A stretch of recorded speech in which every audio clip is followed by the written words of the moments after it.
And we're back. This is the Good Things Jackson Show. I'm your host, Brad Kamikaze Franklin. If you were just tuning in, of course, you just missed Miss Trina Blaylock. She was here representing the Mississippi Black Pages and the Mississippi Black Business Expo going down November the 11th at Tougaloo College. Make sure that you are a part of that if you are a black business or entrepreneur and you're listening to us, of course. And as we stated at the top of the show, we do have another guest who is also a black business himself. We're going to talk about an event that he has coming up. We're going to talk about his line of entertainment that he's doing in the city of Jackson. We've got so many different people that are doing so many different things. It's amazing and it's incredible to me that people still talk about there being nothing to do, quote unquote, in the city of Jackson. But that's why you need to listen to the Good Things Jackson Show, because we're going to tell you about all of the good events and all of the good people doing good things. We don't talk about anything negative. There's enough people that are making their name for being negative and running down the city of Jackson. We're going to talk up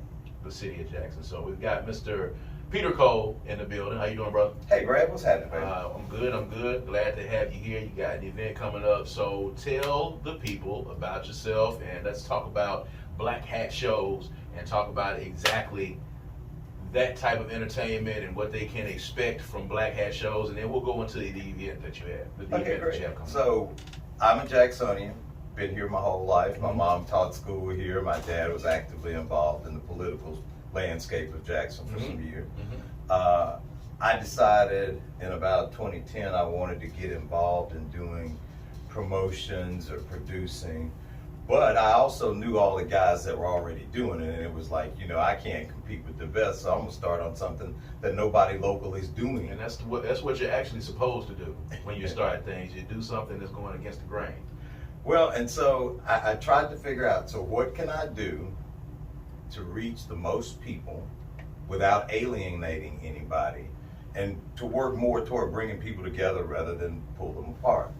And what we decided to do is that we were going to try to bring a couple of burlesque shows to Jackson. Okay. Now, burlesque often gets confused with a more lewd form of adult entertainment. And we don't knock anybody. Everybody does everybody's own thing. Burlesque is the art of the tease.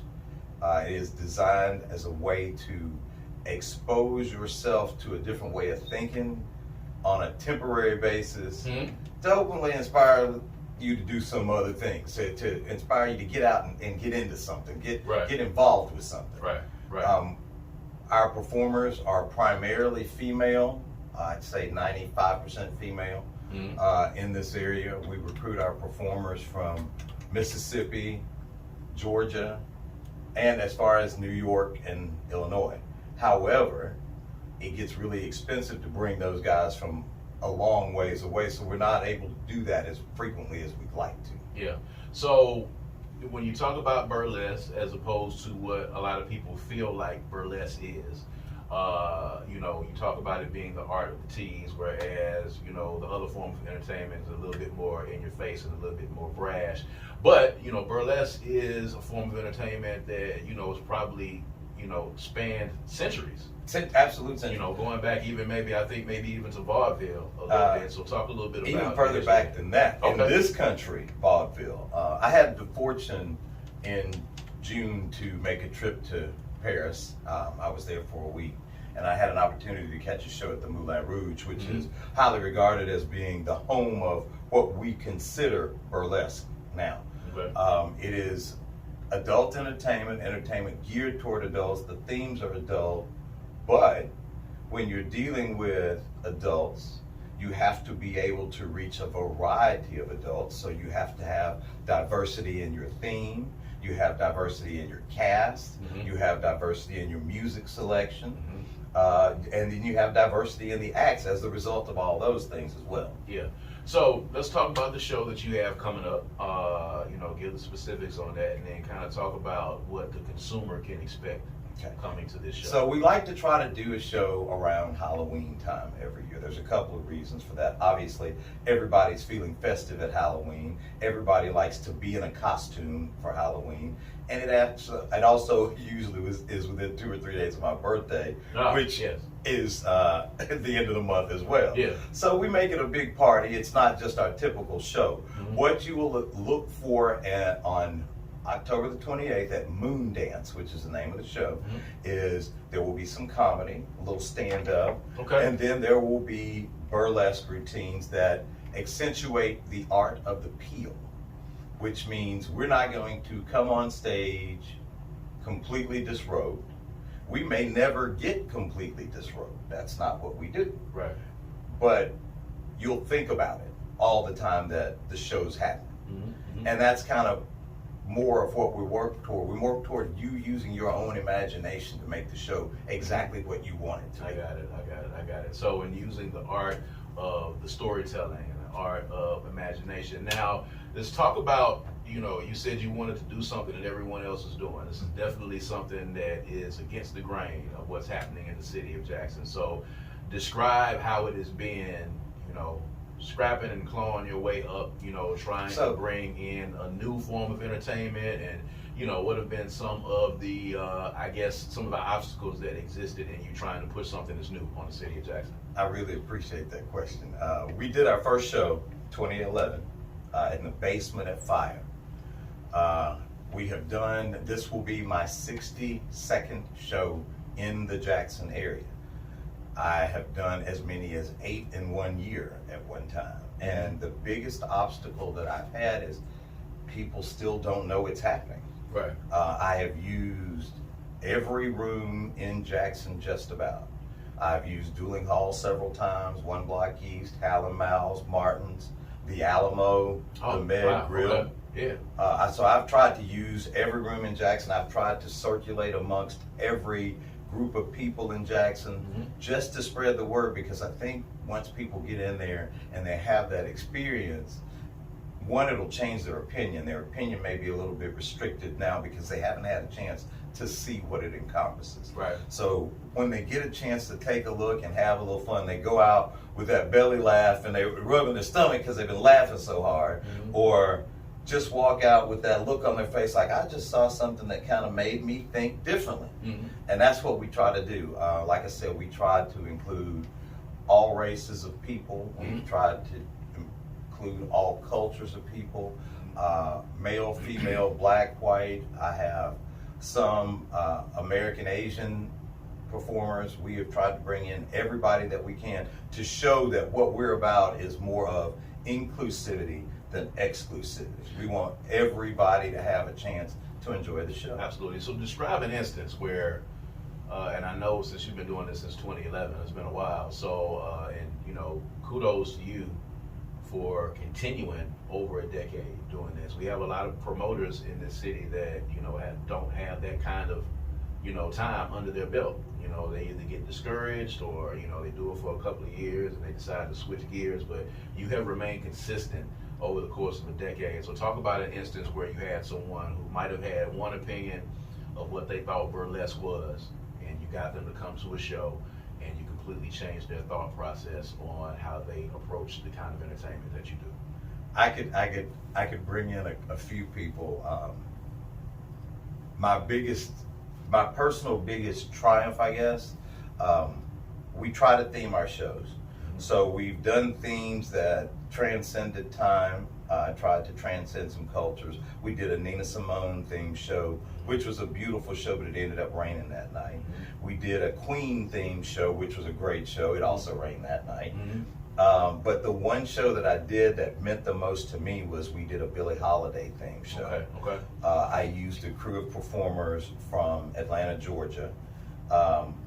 They came in, they of course did an amazing production, but my father surprised me that night in the cast.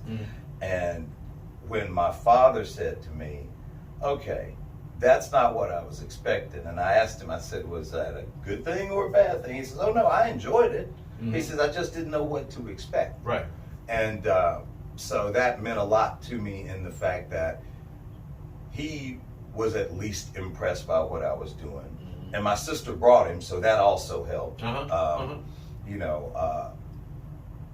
The biggest thing that I hear commonly is, I just didn't know what to expect. Not I had an expectation and it changed, it's just I didn't know what to expect. A gentleman I've worked with for the last 3 or 4 years, because my part-time job, he ends up working the Saturday nights that I host shows. So he hasn't been able to come to a show. Yeah. So this year we did some Sunday afternoon shows, and he actually had a chance to come to a show, and he said, man, I don't know what I thought I was coming to see, but that's not what it was. And Right. I'm glad I did finally come to see, because now I'm going to come to the rest of them. Yeah. And that's what we want to get out of most of our customers. That's what we try to aspire to, is I want you to want to come back. Every once in a while, someone will say, that was a little offensive to me. And I'll say, okay, talk to me about it. Okay. And I'll say, I understand. But that spoke to a whole different part of the room, a whole different group of people in the room than to you. Yeah. I'll take what you said to advisement. We'll keep it limited, but we have to give that group a platform as well. Absolutely. So, you know, in talking about, you know, this type of entertainment, you know, and you know, being a promoter myself, and you know, one of the challenges is always reaching out to talent and finding people to actually come and perform and to book people. So talk about, you know, what it's like, you know, how do you go about finding the entertainers that you are getting that are doing this in other cities and getting them to come here?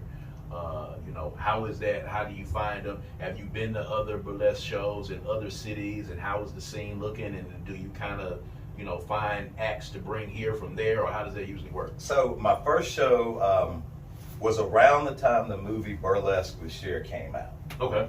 And so I just went to Facebook and Googled somebody. Okay.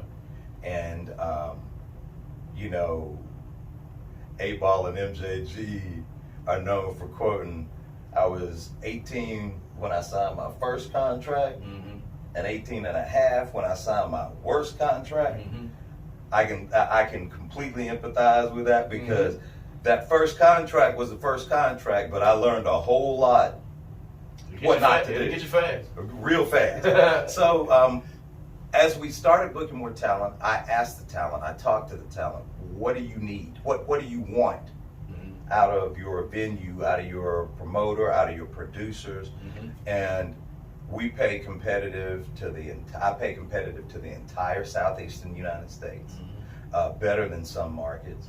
I accommodate my guests when they come in.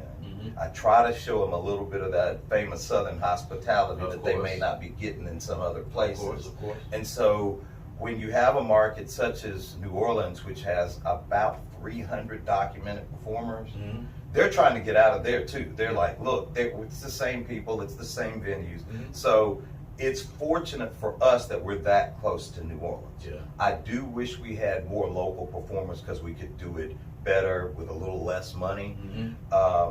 But if you travel, as I travel, I try to catch a show wherever I am. I'm always measuring me in comparison to what I saw in New Orleans, or what I saw in Georgia, or what I saw in Washington, D.C. I'm always trying to be at least as good as the last show that I've seen, preferably better.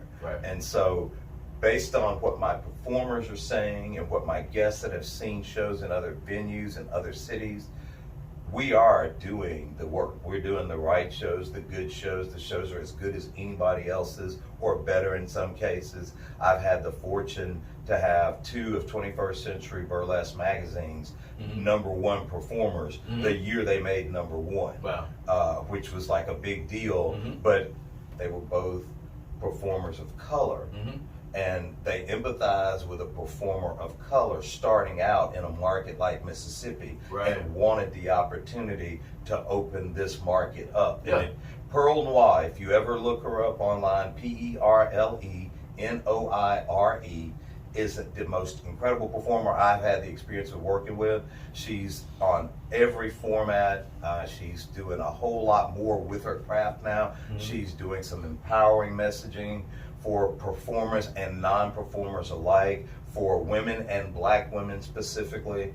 So I've been really proud to watch that transition and to know that we were a part of that transition as it began. So these are the things that we look forward to doing. We want to participate. We want to be part of the community. We don't want the community to think of us as something that's dirty or negative or ugly. If you have any questions, come by and see. Brad will have a set of tickets He will determine how he's going to give those out, either this week or another week.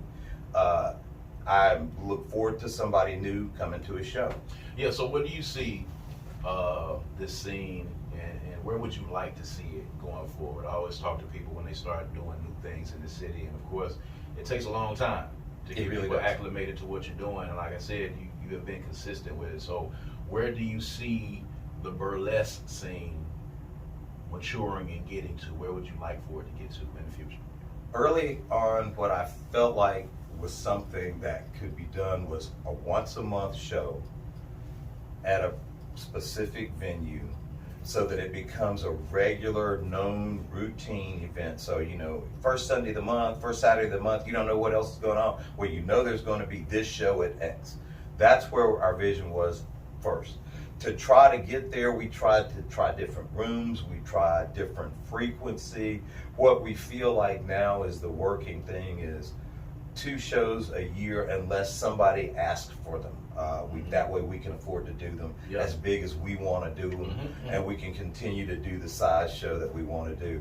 It's an expensive proposition. Anybody that's done promotions and productions knows that to get the better performers, you have to offer a guarantee. Yes. To offer a guarantee means you pay it whether the door makes it or not. That's right. There's a lot of times I've thrown very expensive parties for my friends, but there have been more times where I've thrown a party and paid for dinner and still had a few dollars left, and I'm okay with that. That means I did the work part of it, which means I got a new thing to new people, and they had a good time. So that's what we're trying to do. That's it. So for those that are listening, give them the information about the next show that's coming up, and then give them the contact information for them to get in touch with you, and social medias as well.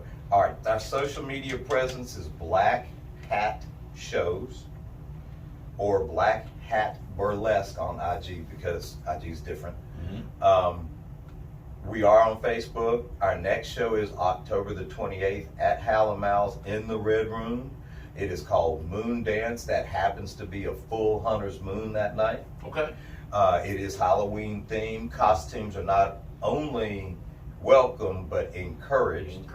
We are giving away 5 door prizes. There's a total of 100 tickets sold, which means you have a 1 in 20 chance of winning a door prize if you buy a ticket in advance. Those are pretty good odds. Those are great odds, and we're not giving away garbage prizes. We're going to give gift certificates, cards to local restaurants in the Jackson area to try to spread the wealth a little bit, to try to spread the word a little bit, and everybody have a good time. So we look forward to seeing you. Black Hat Shows, show coming up on October the 28th. It's a different type of entertainment that you may not be used to. It's not what you think it is. So you need to go and check it out for yourself. When people hear burlesque, they instantly look at it being one thing, and no, it's not that. It's not P-Valley. You're not going in there to see P-Valley. That's not what that is, okay? It's not a strip show. Burlesque is a different type of entertainment. It's a different type of show, and it's one that, you know, as you said, spans all kinds of, traverses all kinds of different races, creeds, all of that thing. So you need to check it out. This gentleman has been doing this for over a decade, and check out the show on October the 28th, all right? And we appreciate you guys, of course, for tuning in with us and listening to Good Things Jackson, and listening in on what the good things are that we have going on in Jackson. And again, if you were tuned in, we were going to have comedian Rita Brent on the show today. She wasn't able to make it because her flight didn't get in. We're going to have her on next Sunday. She's pledged to be here. So we're looking forward to that as well. So you can mark your calendars and get ready to listen to the Good Things Jackson show on that, man. I want you guys to enjoy the rest of your Sunday, enjoy the rest of your weekend, and have a good and prosperous work week coming ahead of you. This has been Brad Kamikaze Franklin. Peace and power.